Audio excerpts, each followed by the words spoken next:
Sea of Thieves is an awesome pirate game which has gained a large community and is one of the best pirate games on the market. So today I decided to try Sea of Thieves in 2024.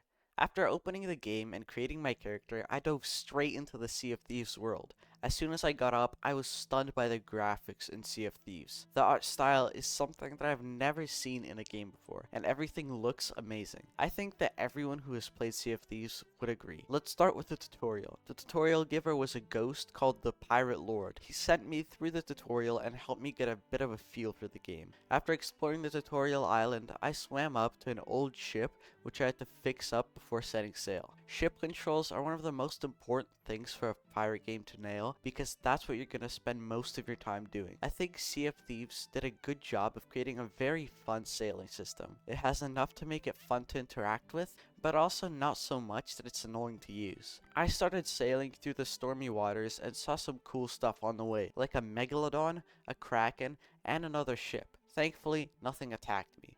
Once I made it to the main area, I was tasked with completing 3 voyages before finishing the tutorial. Voyages in Sea of Thieves are kind of like missions. There are 3 different factions which give you different types of quests. The Order of Souls sends you to fight in PvE battles, while the Gold Hoarders send you to find and dig up treasure, and the Merchant Alliance sends you to find and deliver various cargo.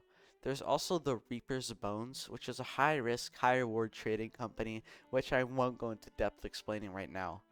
I started off with the Order of Souls quest. They had me go to an island and kill skeletons. When I made it to the island with minimum crashing, I started killing the skeletons. This was my first real look at the combat of the game, and it's quite satisfying, but not too complex. I imagine it is quite a high skill ceiling though.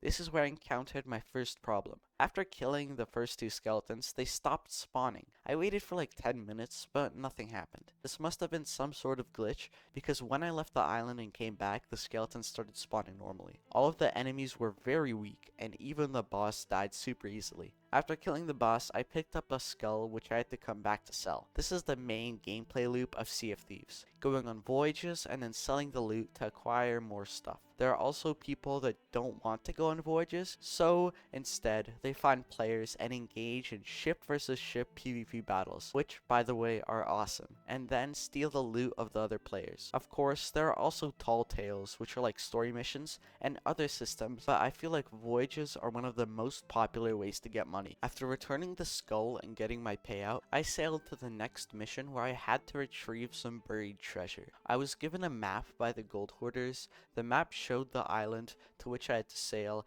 as well as an X to show where the treasure's buried. After digging up the treasure and sawing it off, I was on to my last voyage for the Merchant Alliance, where I had to find and deliver a chicken. Definitely my least favorite voyage that I have done so far. After finishing all 3 voyages, I was sent on my way by the Pirate Lord and thrown into the main world of Sea of Thieves. This is my friend Cthulhu Hunter, who will be helping me out for the rest of the video. The first thing we went to do was to get some treasure from a volcanic island. The more we ran around the island trying to find the treasure, the more mini eruptions started happening and launching us into the air. After getting all 3 chests, we started running away right when the volcano on the island was about to explode. We ran away just in time. While trying to free up the ship, I might have crashed again. Next, we went onto an outpost where there were a ton of ghosts. We started clearing them out. More and more came wave by wave, but eventually we killed all of them and the boss spawned. He was a lot tougher than the normal ghosts, and somehow I managed to die to him. After clearing out the outpost and taking all of the loot, we found something interesting. A sunken ship. We swam underwater to get all of the loot, and by the time we were done, we had a massive haul on the ship. One of the chests we got was a crying chest, which slowly started sinking our ship, so I had to constantly scoop out water with the bucket. Next, we went to do something much more interesting. Fight a boss.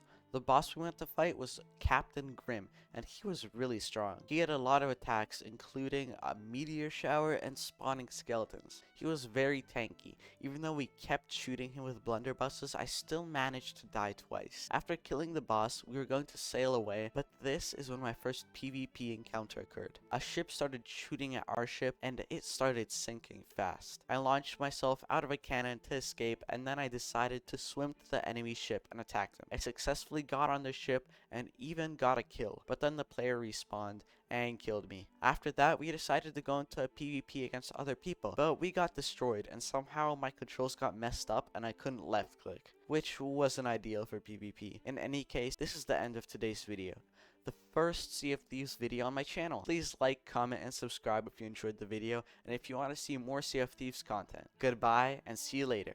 Have a great day.